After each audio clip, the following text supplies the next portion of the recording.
Hello, everyone. This is Dr. Taylor Brana, and this is another episode of the Happy Doc. I'm super pumped to have our next guest, future Dr. Peter Rezkalla. He's in the class of 2019. We have a medical student in our midst today. How are you doing? I'm doing great. Awesome. So for today, I'm going to ask you a bunch of questions about your awesome Sure. YouTube channel that you have. But before we get to that, can you tell us where you go to medical school? I go to Rutgers and JMS in Awesome. Newark. Yeah, Awesome. And you are what year in medical school? I'm a third year. Beautiful. Yeah. So let's take a step back. What got you excited about medicine in the first place? Oh, that's a good question. So my dad and mom are both physicians, but they trained in another country. And so when I was being raised, I was like, oh, like stories about the ER were commonplace around dinner.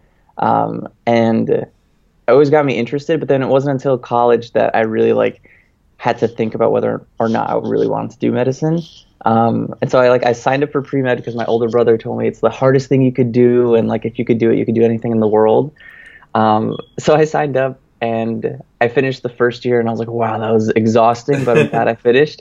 And then I was like, I can't wait for summer break. And then all my pre-med friends were like, no. You have to do a summer program, to show that you're interested in medicine. And I was like, what? This is exhausting. So I signed up last minute for a program, and it just it fell into place from there. And that, I didn't know what I wanted to do in the future, but I knew that the MD would open up a lot of opportunities for me. Because I went to NYU for undergrad, and when you go to a school that's that big, you kind of realize that the world has endless opportunities. And so it kind of seemed like pigeonholing yourself into medicine, but it's not, because that degree, again, just opens a bunch of opportunities. So I love what you just said. That all what you just said just already tells me so much about you.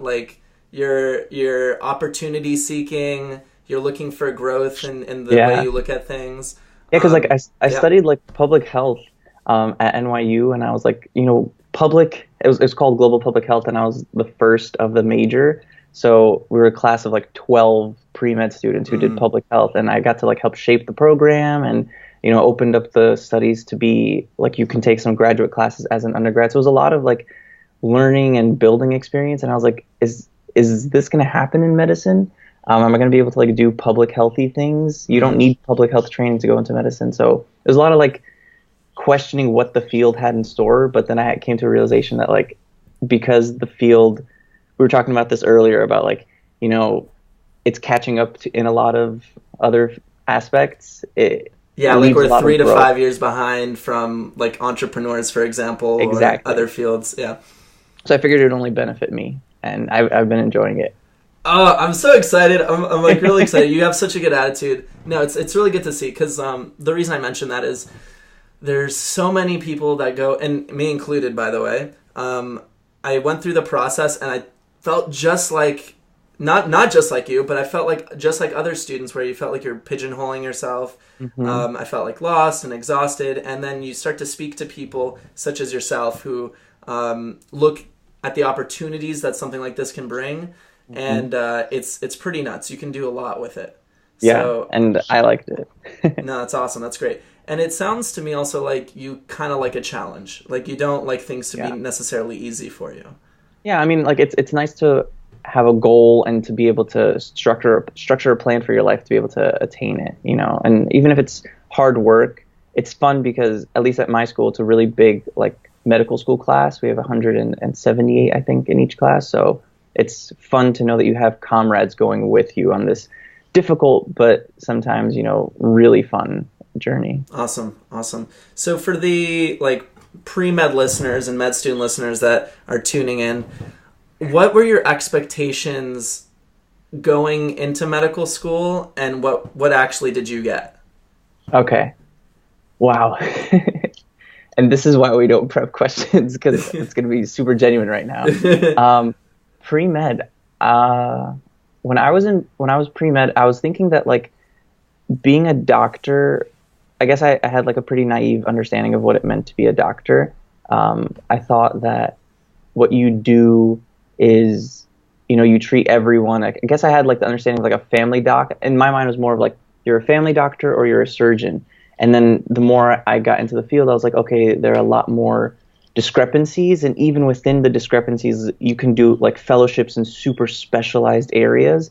And I didn't know that, but like in terms of content or this medical school experience, in college, like everyone has to teach themselves to some degree, but like in medical school, like one criticism I have, and it's not like of my school, it's just like the way the system is set up, is that there's so much to learn that a lot of it ends up being on your plate. And I think that that's like, it's not cool at times, because you want someone with more experience to lay down the foundation for you and to provide you with a framework to build your own learning off of. But at times you're doing that for yourself, and I did not expect that. And so a lot of the time it was the blind leading the blind, because we had to like, someone read it in a book somewhere, but that book was outdated because now there's something new that just came out and up to date. So that was really difficult to get used to. Right. Or like, I remember sometimes like I'm learning like different information on my clinical rotation, but then like by the book, the answer to the question is this thing. Or even between two different question bank sources. Like I was just doing some OBGYN questions, and then one source was like, oh, you give tocolytics if they're at this week. And then another source was like, no, it's at this week. And when you get to the exam, you're like, who wrote this exam that wants the answer? Yeah. So it's tough. It's definitely tough for sure. So you're now a third year medical student. What are some of the things that, you wish you could have told a younger you going through this process? Like through pre-med? Yeah. Like let's say, okay, let's go the college you, and then just before you started med school. Okay. So the college me, I would be like, hi, Peter. So there's a lot that's going to happen in med school. And don't be afraid to fail. I think it's really important to learn how to deal with your own weaknesses, because they're areas of improvement. And that's what kind of one thing I used on my like interviews, and I still use it now. So that's like a pre-med tip if you're on interviews. Whenever someone's like, oh, what are your strengths and what are your weaknesses? I like always flip the question, like, yeah, so my strengths are this, and like my areas of improvement are, and even if they don't pick up on it, like for me, it means a lot that it's something that I'm going to work towards, and not just leave it. So, med school is hard. It's really difficult, and I would have told like past me, be comfortable with failing, because everyone does it. Even if no one talks about it, it happens to everyone. I think that's what is so shocking, that like we're all like, oh yeah, everything's great, and deep down like everyone's struggling with their own battles. Maybe not like necessarily academically, because of course not everyone's failing academically, or has experienced a failure academically, but you might have been able to get as much research as you wanted. You might have been able to do as much service as you wanted. And those are like failures in their own aspects, because you can't do it all. And and then right before med school me, I would have told him, dude, enjoy the time of your life. Like, go have fun, go to another country. I wish not that it's a regret, but I think it would have been really cool to just go to another country and like one-way ticket, be there for a couple of weeks and film my experience, and then come back. Because once it starts, it doesn't stop. Yeah. So I love those answers. So, take advantage of your time, because you'll realize once you're in med school, time is very, very limited. Yeah. And that's going to lead me to some more questions I'm going to have later for you. Yeah. But and I also like that point you made about word choice, like with the strengths and weaknesses questions, instead of like your strengths and things I have to improve upon. That's such a good point, even just on a personal level. Like when we set up the way we talk about things as an opportunity, like what you were saying before, or growing, it really changes the way you look at things.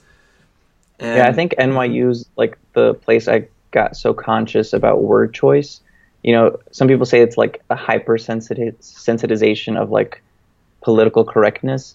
But it did force me to like be super word conscious about like, saying disabled. They had like this whole thing where they were saying that we should refer to people of that identity as differently abled. And, sure, some people would be like, yeah, but that's just like, it's wishy-washy. But still, it gives you, even like for a very slight second, it gives you a different outlook on who these people are. And you're like, oh, yeah, they're differently abled. Everyone has their own like difficulties in life, and everyone is differently abled. So, yeah. Well, I mean, not to go down this route too much, but we had a discussion at my residency about like when someone talks about a suicide attempt, right? So when someone says a suicide attempt, that kind of means like they were, it was an attempt. That means it was a choice. That means that they were going for it.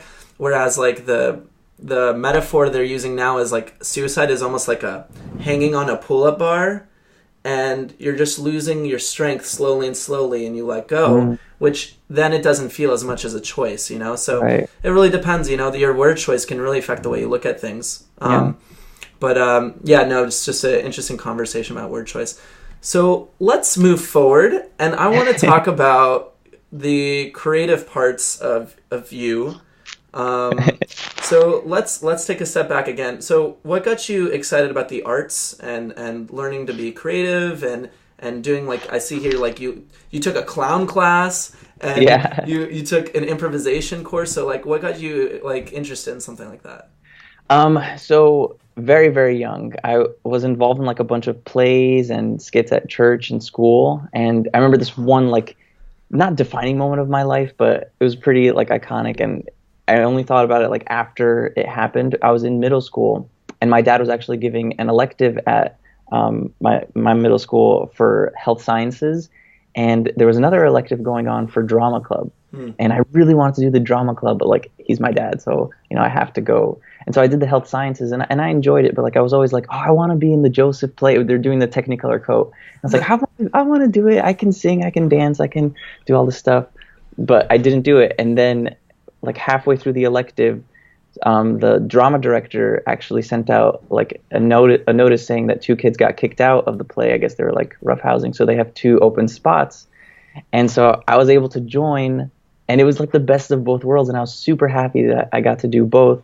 So since then I've been like choreographing stuff at school and at church and like directing. And then I got to college, and it kind of had to like fall to the wayside because pre-med, again, this whole process is like trying to see how dedicated you are to like science in this one thing. And if you want to do something else, you have to like take out sleep or, do an extra year or something to try to like enjoy your life essentially. And I wouldn't say that I lied, but like it was kind of like a little white, not lie, but I had to like tell my advisor in my senior year that I was going to sign up for like all these biochem classes just so she could approve my like list. And then once I got it approved, I signed up for an 8-credit acting class. And I had just done a 2-credit like elective acting class with Angela Pietro-Pinto at NYU Tisch, and it was called Open Arts. It was actually a really cool concept. Anyone in the whole university who's interested in arts can take arts classes at Tisch, which is like the arts capital. And so you had like business students there, you had non-traditional students there, you had science students there. I was the only like pre-med kid, and everyone's there doing arts. And I did the 2-credit, and she was like, you are phenomenal. I love your personality. I love everything about you. You like give 110%, which I was like, doesn't everyone give 110%? But I guess it's like the pre-med in me. It's like go drive to be better. Yeah. And when we finished, she was like, I want to let you know that in the spring we're doing an 8-credit acting class. And I was like, whoa, 8 credits? Like the most I did was 6 for my chemistry class with a lab. And she's like, it's 9 to 5, Monday, Wednesday, Friday. And like it was a lot for me to commit to because I know that everyone would have looked at it and been like, what's going on? I had already submitted my applications for med school. So like it was cool because it kind of went under the radar. Yeah. Because it's always tricky because everyone's like, oh, we do a holistic review of your med school application. But you never know how things like that are going to be taken. So it was good that it wasn't on my application. If someone applied and I saw their application and they did this, I would have been like, awesome, let's talk about it. But you never know with like some generational differences. And so I did it, and I loved it, and we put on a final performance, and people were like, "You are incredible." They told me to sign up for a summer class. I auditioned for it, and I got in, but then my med school said, "Hey, we want you to do a pre-med school course," so I had to pick between pre-med school and this like thing. Wait, your med school assigned you an extra course to take? It was just like, oh, get used to like biochem, and like it was like a 6-week thing. They gave me like $2,000 to join, and like on-campus housing. Yeah, it was a cool experience to like get to see the school and where the classes are and everything. But I was like, wow, I'm auditioning for all these things and I'm getting them, so I guess I'm good, or they're just trying to get me for my money. But I was kind of like torn, because you have these two different skill sets, and it's pretty impossible for them to merge. So I got to med school, and it kind of like died down for year 1 and year 2. I started like a med improv course. My first year, I was like, okay, because what I struggled with in my first year was like the biochem classes, the science stuff, and like I didn't know like some of these concepts. But sorry, someone's just like messaging me. Oh no, that's fine. I didn't know, like, my hard part of med school was the biochem and the sciences. And then the part that was easy for me was, like, the clinical skills stuff. Because you just sit down, you, like, learn this script of, like, what questions to ask. And so I'd be like, hi, how are you doing today? Oh, I'm sorry that you feel that way. And, like, it was really easy for me to conduct those things. And my friends were saying that those were their hardest classes. And I was like, ooh, interesting. Yeah. So I thought that a med improv course could help them. So I started a small little non-credit elective, and I ran it with a friend of mine from NYU, and it was really cool. People like learned to just have fun in med school, and like we had the chair of psychiatry on board, and he was doing some motivational interviewing skills workshops, and we brought in an actual facilitator. It was like a $2,000 event. It was huge. We invited hospital staff, we invited nurses, we invited residents and doctors, and people gave it like they raved about it. Not because like anything was awesome that I did, but because the concept is really cool. And it's like, and anything you do in this field that's not science, it's like, ooh, that's interesting. We can totally talk about that, by the way, but go on. Yeah. And so, yeah, I did that in my first year, and it was exhausting. I'm not going to lie. It was hard to like develop a curriculum out of nowhere, and to like think back to all of my improv exercises, and to get med students to be open. A lot of the culture is, you're closed off. And one of the exercises I had us do, which I think was really freeing for a lot of students, was called My Happy Failure. You stand in a circle and you say, this past week, I like forgot to do my laundry and I've been wearing the same shirt for 5 days. And you like put your hands up in full exposure, and then you take a bow, and everyone in the circle claps for you. And then it goes around the circle, and everyone just says their like personal failure of the week was. And it just got, I think for a lot of students, like they realize how viscerally freeing it is to just be open sometimes. So yeah, that was the improv course, and now it's turned into like a skit group, and also like a film interest group on campus. So that's cool. And then I got really busy with STEP. So I let it go. Let it go. I let it go. And then more. And then I decided the way to continue the arts is to just do a YouTube channel, which I've always wanted to do. And so I had to like develop some skill sets. I already knew how to edit stuff because I got like paid on some small jobs for church and for other people to like edit things for them, but never like developing my own content. There was like some people who did the AMA like innovation challenge, and they asked me to film and edit for them. And that's cool because they have an idea, but for me to like sit down, come up, write content, deliver it as I want it, and then edit it after, and then publish it and try to get it traction. It's a long process. Oh, for sure. That's why when you reached out, I'm like, I know what it's like to like build a business, and it's really awesome to see that it's happening in medicine. So I encourage it 100%. Yeah, well, thanks. So, and your name of your... Like 15 minutes. I'm sorry. What did you say? I talked for like 15 minutes, so go ahead. No, that's fine. I love it. No, you said a lot of great stuff. So the name of your YouTube channel is, for people to reach out. Yeah, it's Dr. Disney. It was What's Up Doc, like, like what's up with me? But then I realized that like, I don't know if I just want to do, like I'm thinking about the marketing of the channel. I don't know if I just want to do like medicine stuff, or if I want to do like some, singing stuff, because I really enjoy singing too. So, But I don't know how to like record singing tracks. So that's why I'm like keeping it pretty vague with Dr. Disney, because and I also use like a bunch of Disney characters in my animations on the channel. So Cool. Yeah, I was gonna ask you. So why Disney? You're a fan of Disney and I'm Disney a characters? huge fan. Yeah, it's like God, family, Disney. It's like and then maybe Friends is the fourth. God, family, Disney, friends. Gotcha. So if like there's like a Disney special on TV, but your friends like invite you to go out, you're gonna Disney choose special. the Disney special. I got it. I see how you play. That's cool. So the one thing I wanted to touch on, and I'm gonna, it comes from a very personal place for me, is the creatives challenge in medicine. So, and you brought it up, and it killed me throughout the whole process, because for me, like, we're all left-sided. Like, a lot of people are left-sided, logical, whatever. You go through this process. You're reading the research. You're looking at the numbers.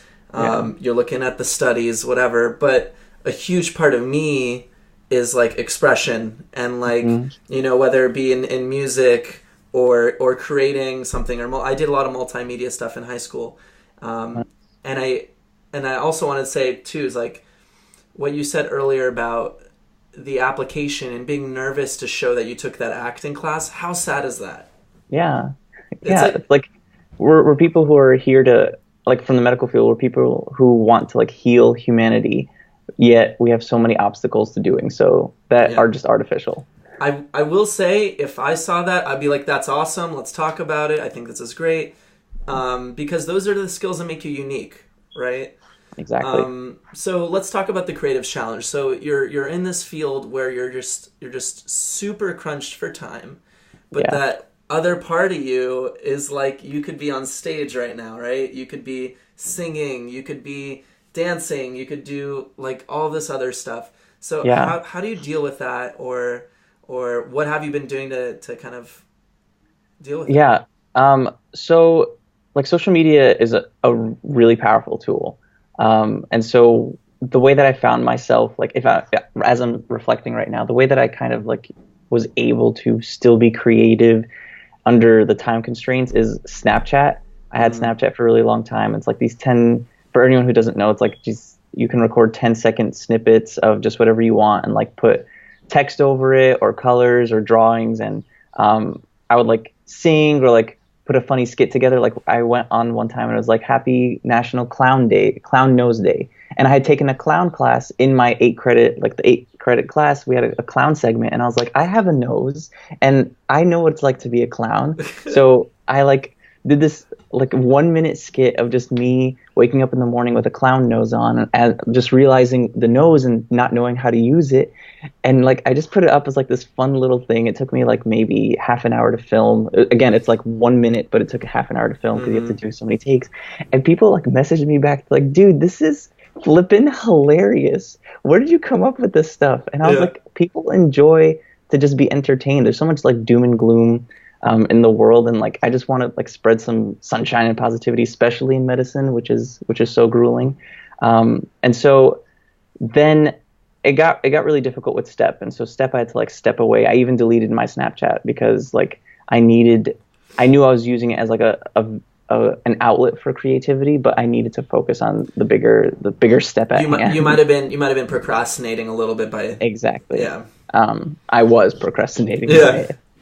So I got rid of it, and I haven't gotten it back just because it's kind of been freeing to not have to be on Snapchat, but also it gave me the opportunity to then express myself through YouTube, because if you're on Snapchat, like there's like a whole psychology of social media, like what do you put on which platform and what does that say, but not having to record on Snapchat made it free for me to record and put things on YouTube. And like in terms of the challenges, it's also really hard because there are still going to be people who come up to you and be like, dude, I really appreciate what you're doing, but you got to be realistic. Like, one, it's either going to go nowhere, which is fine because like it's an outlet for me.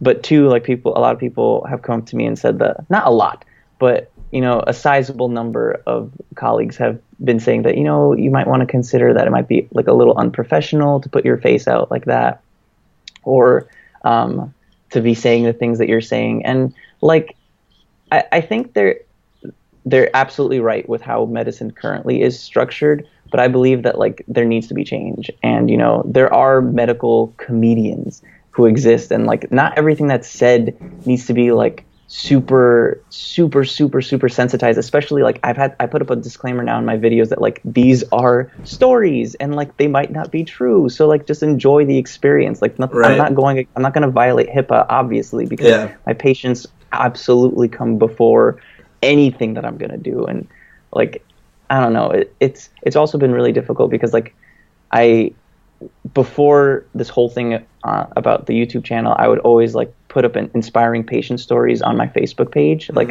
on my personal page, and people would be like, "Oh my goodness, this is awesome!" Or like a patient who like had this awesome like redemption story. Again, completely de-HIPAA'd and like de-identifiable, and sometimes I changed some facts here and there just to like keep it secret. And the number of people who just come out and just like tell you out of your own safety sometimes, like, don't do this, you need to be safe. It's appalling because like people blog about patient experiences, but just because you're putting it on the platform of Facebook, it's seen as different. But Facebook is the place that kind of needs it because it's a lot of people, and there's a lot of other bad things that are being promoted on Facebook. Sure. So like you just have to like fight it. And it's exhausting sometimes because you just want people to be happy. And for sure. And so, it's interesting you're talking about this. So like I have a couple points of view having gone through this process with a podcast. Yeah. So number one is, regardless of whatever it is that you do, there will be people that hate it, people that love it, and then the spectrum in between. Right. And it's unfortunate. Well, first thing is, I think it's a lot harder when someone supports you, you love it. It's a lot harder when you have like the naysayers. But a lot of the time, especially, here's an interesting thing too. From the lens of medicine, we're always thinking preventative. But actually, that's a bias in and of itself, because we're worried about what happens if we lose or this thing happens. Right.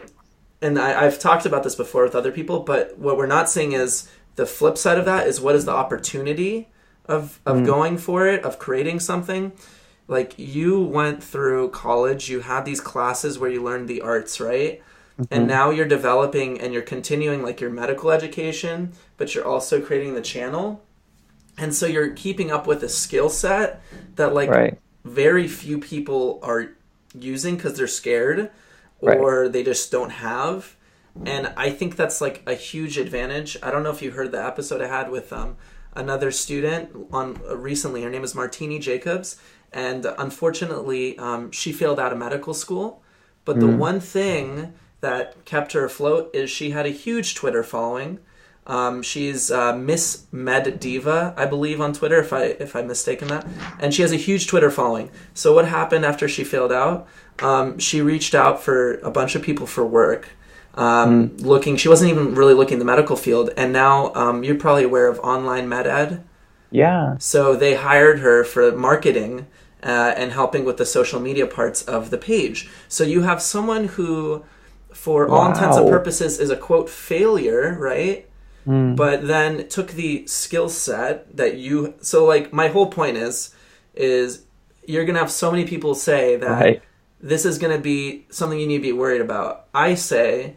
And again, my opinion is just one of many, but I say you're building skills and opportunities that you don't even see is going to be like something amazing in the future. I mean, video skills, editing skills. I think we can talk about your videos too. I think you're hilarious, by the way. Thank you. And you really do. I would say the one thing I'm watching your videos, you really do go 110%. Like, I see that you're going for it.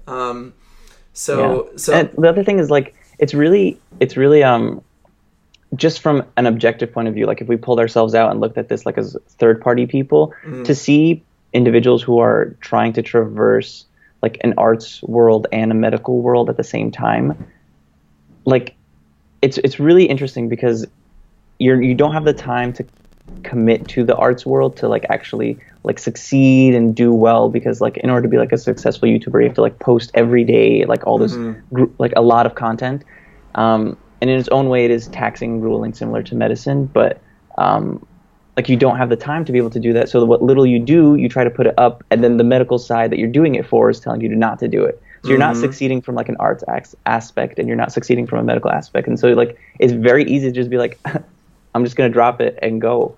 But it is for like the few who really enjoy it, like people who, and like I got featured on Kevin and D. It was like huge, and like people were like, "Oh my goodness, I saw your video! Like it was great." It was really weird because I didn't know how to handle it. And to anyone who's like who watches this or who is listening to the podcast, like I'm sorry if I seemed super awkward when you told me like congrats, because I didn't know how to handle it. Yeah. Like it was the first time that people, like I was walking into the elevator in the hospital, and then someone was like, "Wait, your video was on Kevin MD, right?" And I was like, "Oh," and like all these people just like stare at you, and you're like, you want to like run out of the elevator. What do I do? You're just like, yes. And they're like, "Oh my goodness, it was incredible." And you're like, "Thank you." I don't know what else to say. I'm going to walk out the elevator. This is not my floor, but I want to get out of this situation. Yeah. So yeah. We're definitely going to feature that on the post for this episode, awesome. By the way. I want people to see it. Yeah. And that whole poem has like its own story and it was like me reflecting on like the whole med school experience too. So it's been a time. No, that's awesome. And I was going to say too is for anyone listening and for you, Pete, like the challenge you're talking about where people are saying you shouldn't do this or you should be concerned, that's again like flipping it around the other way, word choice. That's the biggest opportunity you have because you're even more unique in a specialty that makes you feel like you can't do this. Yeah. And that's why, like, I mean, there's huge opportunities for all of the creative people out there to start to build these skills and to blog and to create YouTube channels and to be hilarious on Snapchat and do cool things on Instagram because, like, I think we're in a population that's living in fear. Yeah. Instead of a population that will be a little bit more courageous, take more of the innovative approach, and that's what we're all about here. Is highlighting that.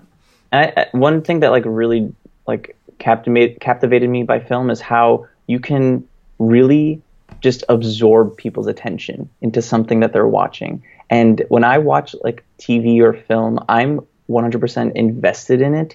And I thought, wow, if we could like make it a requirement that every research article that comes out is required to have like a 30-second video abstract for the general population, how awesome would that be that you could like teach people things, and no one wants to sit there and read like a 15-page research article. Like even the researchers themselves, I'm gonna assume would rather watch like a 5-minute verbal, someone audio like playback of what the research is saying, or like some nice animation. Why isn't that the standard we've been holding ourselves to? We've just been like trudging along in this whole, in what we know works, but no one's like willing to experiment with something new. And like back to what you were saying about wait, I lost my train of thought. You were saying something about like if you like people supporting you or something like that. So in terms of, I'm trying to think what I even said there. So, oh yeah, I got it. You got it? Yeah, if you're the person who's going to be like doing all these things and developing this kind of skill set, you will be approached by physicians who want to be able to do what you're doing but can't. So I've been approached by like a bunch of docs who are like, you know how to edit stuff? Can you like, I was speaking to one OBGYN specialist, and he was telling me that he wants to like discuss the research prospects of filming surgeries and editing them and using them as like medical education tools. And he's like, do I use a GoPro? How would I set it up? Can you help me with it? And I was like, this guy like thinks I'm an expert because I do a YouTube channel. But it's just really cool because then like you have the possibility to be involved in like different kinds of research projects. You know, you're not going to be the first author because you typed it. You might be because like you helped design the structure of how this like whole video system is working. And then there's also this thought that happened when I was talking to one of the surgeons at my school. He was saying that it would be pretty cool to like, the World Health Organization has like a list of surgical techniques that you could use if you are like in another developing country for like family med doctors or like primary care doctors to be able to conduct surgeries. And he's like, but they're all like written and they're like drawn animations. Jeez. How cool would it be to have like a video library of all the surgeries? Because they probably exist somewhere online, but to have someone compile them and just like make it a video library that you could share online and anyone in the world can learn how to do a surgery. 100%. Well, I mean, because if you think about surgeries, like how useful is it to read the text versus literally seeing the placement of the hand? Exactly. Yeah. And like the angle they're going at and like how they tied that knot during this part and different techniques by different docs who like learned how to do things better. You know, let's teach everyone it. Yeah. So it only opens doors. Yeah, no, it's amazing. And so you were saying like people are approaching you because they think you're an expert. Well, I would argue that you're becoming a field expert. I'm being serious about this, by the way. You're becoming a field expert in how to create a YouTube channel within the context of being a student or a doctor. So in that way you are, because they're like, wait a second, this kid is like as busy as I am. He's studying for boards. He's going to take his OB-GYN like shelf soon. And he's still making videos and he's popping on podcasts and like, how is he doing that? Right. So, and it's the same thing. Like, one of the best pieces of advice I got from another podcaster was, whatever you focus on or the opportunities you work on, you become an expert in that. So some people, they become expert on how to Netflix and chill. You're like, no, but right. When you spend time working on something, you get good at it. So for you, you're learning how do I be a creative person while still being in medicine. So I think there's a lot of merit to that. And I think like, even though you're a little bit nervous or unsure about it, like the fact people are approaching you is pretty cool. Yeah. And in terms of like, you know, what you become, what becomes your expertise, I think it's one other thing about like being word conscious, thing that I got rid of in my dictionary or like vocabulary is, you know, oh, I'm busy, or what was it? I don't have the time to do so. Like when everyone's like, oh, sorry, I'd love to, but I don't have the time, or I'm busy. I got rid of that because we all have the same 24 hours. We just prioritize differently. Sure. And so like whenever I'd hang out in first year, I'm like, hey guys, you want to go like hang out? They're like, sorry, I got to study. And I'm like, so do I. But you know, I know how to like prioritize fun or like, you know, a 5-minute Mario Kart match. Yeah. And it does good for people to be able to escape a little bit. And I think people just need to taste it. Like for people who haven't explored that side of fun, you know, it only takes a couple of moments for you to realize, oh, this is actually helping me do better in my school. Yeah. And I think that's the big, if there's anything like to say about the difference between college and med school and then starting to be resident and attending and all those things, I think there's a big leap in terms of how much more organized you have to be in order to still enjoy things. And that's a whole other thing. Like, speaking again, like personally, like I'm like super chaotic. So like, like I'm not even kidding. Like, I mean, no one's seeing me in my shoes right now, but like I'm really chaotic. I'm all over the place. So for me, like that's actually a really cool thing because I have a lot of creative energy, but I need to put that into boxes so I can like channel that in the right way.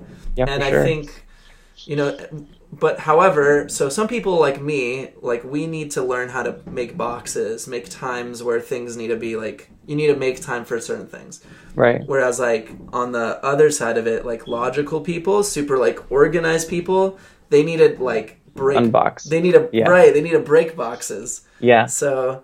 And I noticed that about myself when I was in college, because like high school is like up until college, like everything's super structured for you. And like you have to be in school from a certain hour. And if you do extracurriculars, like it starts at a certain time. But once you hit college, it's like, yeah, you know, your class might start at 8 or 4. And so like my schedule ended up being super wonky. And it took a while for me to realize that the more I had on my plate, the easier it was for me to study. Because it's like, okay, I'm going to be in school, and I was a commuter to NYU. So like I was like, I'm going to get to school at 8 and I'm going to be in class until 4. And I do have an hour break, but I'm going to use that for lunch and no studying. And then from 4 onward, I'm going to be in these club meetings. And so I'm going to finish by 6. And so from 6 until like 10 is my study period. And then I'm going to go home, sleep, and come back. And so the more I had on my plate, the easier it was for me to perform. And so I think my best semester was when I was able to get all of my classes on Monday, Wednesday, and Friday. And so I had Tuesday free and Thursday free, but Monday I was there from like 8 to 8. Yeah. And Wednesday I was there from like 8 to 2, and Friday I was there from like 8 to 8. So the more I had on my plate, I was able to focus, get everything I needed to get done, and then the following day I was able to like catch up because I knew what my schedule had in store for me. Yeah. And so in med school I try to like recreate that vibe, which helps. Yeah. Yeah, I think the term I do a lot of studying in terms of productivity. It's called batching. So you there's a term for it. Yeah. So we're more effective. Like human beings are more effective when you batch tasks. So like. For example, like, I'll give you the podcast example. Here's an insider podcast tip. But like, for podcasting, it's a lot easier if I record 5 of these episodes, for example, in a row. Then you just bang out the editing. Then you bang out the social media parts, all those things, rather than me being in one mindset and then task switching to another mindset and task switching to another one. So yeah, batching is like a huge thing. So like productivity tip, like that's what you said. Same thing for YouTube. Yeah. They say that when you're in the zone, like record everything you possibly can and then shut the camera off. It's easier to like get as many ideas as you can out there. So I do that sometimes. Like I'm in front of the camera, and then my sister's always like, "Yeah, but you're wearing the same thing." Like it doesn't matter. Yeah, it's just content. But now I've been more conscious about like wearing the same thing, like changing clothes and stuff. Yeah, I have to like step out of the room, put a different shirt on, and come back and be like, "Hey guys, it's a different day." Oh my gosh, that's a good point. Okay, so here, for anyone who's interested to get more into the YouTubing scene, or like at least how to get started, please do. Yeah, so okay, please do. So what would be your first first week look like for someone who's trying to like develop this skill, or what would you do if you had to start? Okay, so some things you need to start is a camera and an editing platform. But you don't even need the editing platform. You could just like film raw and then upload everything. But it kind of helps to have some editing. And honestly, with the age of YouTube, you could learn anything, which is why I just uploaded my recent video, like how to study for STEP. And I commented, I was like, in the vein of using YouTube to learn things that you don't know, like, because I do that all the time. So you could just go online and YouTube how to use like whatever software you use for editing, and just get in front of a camera. And what I do is I usually get in front of the camera and like I do some breathing exercises, go like silly stuff just to get my mouth ready to talk for a very long time. It's also good to practice elocution, which is like the pronunciation of each letter properly. You don't have to do that, but just like one trick that I learned in my vocal, I also took like a singing class in college, to put your pinky in between your teeth and then to speak as clearly as you can. As clearly as you can. That's really hard. And then take your pinky out. And this is how you are talking more clearly. So if you just like, because most people talk like this when they have like flat voices, but your head is like an instrument, so you have to use it as like the reverb of your voice, the resonance. So pretend like your voice is shooting out in all directions. And then once you're ready, just start filming whatever you want. And one thing that I learned from reading like a quick YouTube manual book on how to succeed is to look at your favorite YouTube channels online, go to their video list and click most popular, organize it by most popular, and look at what their top 3 videos were, and write them down in an Excel sheet, and do it for like your favorite like 5 channels, and then go through the Excel sheet and see what was it that was most popular for people. And so I did that, and like the most popular thing for like med student blogs is a day in the life. But I didn't film a day in the life video, even though I assume it'd be pretty popular. It's because like I don't know how much or like where these students go to school that they're like allowed to like film in the hospital, and I don't want to like overstep that boundary because of how like some people have been super cautious about my channel for me. So I don't. Yeah. 100%. Actually, I heard this horror story. A bunch of I think it was like Snapchat or Facebook. like a bunch of students were on surgery. They took a photo and they had the surgery, surgical list of all the patients in the background. Oh. And they didn't notice and went on Facebook, HIPAA violation, boom, boom, boom, out. You know what I mean? Like, wow. Yeah. So it's always like really tricky. And I mean, I guess it'd still be interesting, but I don't know if I do anything that interesting in a day, but maybe people want to know it. So yeah, that's what I would do. Try to find out what you kind of want to film and film it. And really just like have fun with the process. Like, because you need to realize that sure, you could do it for the views or you could do it to get your name somewhere. But if you're not doing it for your genuine like benefit, then it's going to be hard to continue it. And so like when I post a video and it gets like, I don't know, 100 views, I'm still really happy because like I go back and I watch my own videos and I'm like, I love this. Yeah. This is like, and not because like anything about me, but just because it makes me happy that I'm delivering something that I care about. And some people are enjoying it. So that's 100 views is still like, I mean, 100 views is still 100 people. Like, yeah, I know. Yeah. Yeah, which is pretty cool. It's really fulfilling to just know that you're getting your voice across, and eventually I like the hope is that the channel picks up, or even if it doesn't, but just to be able to like share important things with people. So another like person that I came in contact with, not like personally, but just through YouTube, is Dr. Mike. Have you heard of him? I don't think so. He's the most popular like physician on Instagram. He has like over, I think it was 2 million followers. What? And I didn't know him. Oh. But he got featured on BuzzFeed as being the hottest doctor in America. And I like saw that article a couple of years ago, but then I was going through Facebook, going through YouTube, and I saw that he has a channel. Yeah. And I was watching it, and he's a family med doc in New York City, and he is just like doing YouTube videos about teaching people how to be healthy, like when to go for checkups and things like that. I'm like, this is exactly what I want to do. You know, like give people free medical advice because it's their life. Like, you know, this is their health. They should be able to have the tools to keep themselves as optimally healthy as possible. Mm-hmm. And so he came up with a video recently about his like, journey to residency.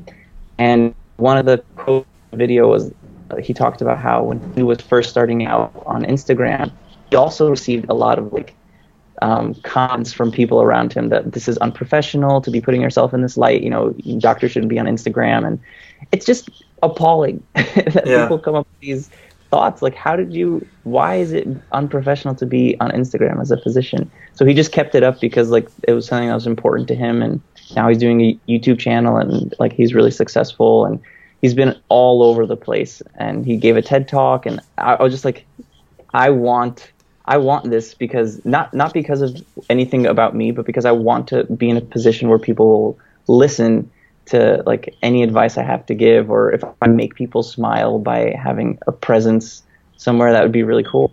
Sure. Yeah. So that's a perfect segue. So you talked about Dr. Mike, which is cool.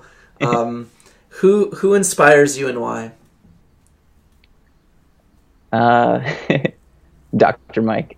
Well, that could totally be the answer. Dr. Mike, but also from a medical aspect, I think Dr. Mike for sure, because I used to look, I really like some YouTube channels online, but I think his whole persona and like his charisma is everything I want to emulate. So to have seen that it's already done, I'm super happy that he's successful. I really look up to him from an arts point of view. I really like Dick Van Dyke from like Mary Poppins and Chitty Chitty Bang Bang, just because I think he was my first like window into musical theater in terms of like movies. He was always like singing and dancing, always had a smile on. He delivered his characters really well, and I was always like, I want this, and I think he's the person who made me want to like enter the arts world. Mm-hmm. So yeah, those are two people. Awesome. Yeah. So I think we're going to close out for today's podcast episode. But before we do, what would be a tip you want to leave with the listeners today? About anything? About your life, about medicine, about about what it means So to be happy or fulfilled. yeah, I think one thing that everyone can stand to benefit from, and you could do this right now if you're listening, even like after the podcast, is to just sit in silence for like a good minute, and just breathe, because everyone is struggling with battles, but the ability to just slow down the day, and just take 1 minute really changes the course of your day. So I think that you could always benefit from that. But then also smiling more. There was like a research study, and I put this like as my profile picture, like caption once, and I forgot what the actual statistic was, so my apologies if it's wrong, but it was something along the lines of babies smile like 200 times a day, and adults smile on average like 20 times a day. This is why people like to be around babies more, because they make them happy, because smiles are contagious. And smiling, like even like there was a study done where they put like a pencil in people's mouths and forced them to like fake smile, and they found that even doing that fake smile changed the chemistry of their brain to make them a little bit more happy. And so one of the tips that I do is like whenever I wake up in the morning is I'm laying on my bed, and first thing in the morning is I just smile, and like full teeth, even if I'm exhausted, just like get in the mode. And I'm pretty sure like if there was a camera watching me when I'm sleeping, It's so it would goofy. be the creepiest thing. It's like this guy just woke up and he's smiling this big smile. But yeah, it really sets the tone of your day by just like letting go, being at peace with yourself, and being able to truly tap into other people's concerns, because that's why you're there. And I think that can only benefit you as a clinician, and even just like as a normal human every day. I love it. So the tip from future Dr. Peter Rezkalla: smile and take a minute. Yeah, Smile. I thought you were gonna repeat it. No, smile and take a minute. Yeah, smile and take a minute. I love that. Yeah, that's awesome. So thank you so much, man. Thank you. This is great. Yeah, no. It's just so awesome to have, someone who is breaking the mold of like the traditional student and going for something. And I know it's really hard to take compliments sometimes, but seriously, you're doing an awesome job, and I really appreciated having you on this conversation. Thank you. I really appreciate it. Thank you so much, Taylor. All right, take care, man. Take care, you too.